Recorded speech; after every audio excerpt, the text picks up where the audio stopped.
পশ্চিমবাংলার সমস্ত জেলাতেই আজকে প্রশাসনিক আমাদের বৈঠক চলছে। সরকার এবং সরকারি আধিকারিক অর্থাৎ ডিএম সাহেব এবং আমাদের যারা বিধায়ক আছেন তাদের সাথে। মূলত কি নিয়ে আলোচনা হবে? ওটা জেলার সামগ্রিক ডেভেলপমেন্টের বিষয় নিয়ে আলোচনা হবে।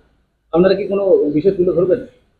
ডেভেলপমেন্ট বিষয় নিয়েই যেটা আরো ভালো করে, এতদিন তো তৃণমূল যেভাবে আনডেভেলপমেন্ট করে রেখেছে সেটাকে আমরা ডেভেলপমেন্ট করব, তার বিষয় নিয়ে আজকে ডিএম সাহেবের সাথে যেটা সরকারি যে ব্যবস্থাপনা যেটা উন্নয়ন করা যায় সেই বিষয় নিয়ে আলোচনা হবে। জঙ্গলমহলের বিধায়ক, সেক্ষেত্রে জঙ্গলমহলের বিশেষ কোনো দাবি যেটা তুলে ধরবেন আর কি? জঙ্গলমহলের বিশেষ যে দাবির যে পানীয় জলের যে সমস্যা এবং রাস্তাঘাটের যে সমস্যা, এগুলো নিয়ে সাধারণত প্রথম আমাদের প্রথম কাজ।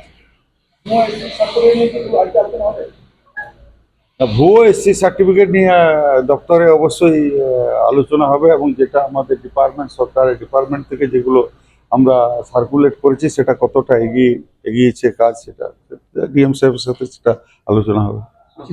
দাদা, বাঁকুড়া মেডিকেল কলেজ এবং বাঁকুড়ার যে স্বাস্থ্য ব্যবস্থা, এই স্বাস্থ্য ব্যবস্থা নিয়ে বারে বারে রোগী মৃত্যু থেকে শুরু করে চিকিৎসার গাফিলতির অভিযোগ উঠেছে। তো আপনারা কি সেই বিষয়গুলো তুলে ধরছেন বা এটাকে কিভাবে দেখছেন? হ্যাঁ, সমস্ত বিষয় নিয়ে আজকে সামগ্রিক বিষয় নিয়ে আজকে চর্চা হবে।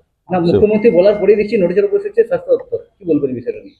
হ্যাঁ, সবাই মিলে, শুধু মুখ্যমন্ত্রী সমস্ত ক্যাবিনেট মিনিস্টার এবং সবাই মিলে, আধিকারিকরা সবাই মিলে আমাদের যেটা বিগত দিনে যে সমস্যাগুলো আছে সেটা আমরা দূর করব এবং আগামী দিনে ভালো একবারে ইউপি ডবল ইঞ্জিন সরকারের যে দিশা এবং গুজরাট আর ইউপি মডেলে এই পশ্চিমবাংলা চলবে। দাদা, অনেক মাদ্রাসা আছে বেআইনি ভাবে চলছে, বেআইনি মাদ্রাসার বিরুদ্ধে আপনারা কি ব্যবস্থা নেবেন? সমস্ত বেআইনি মাদ্রাসা আমরা বন্ধ করব, যারা জড়িত আছে তাদের শাস্তি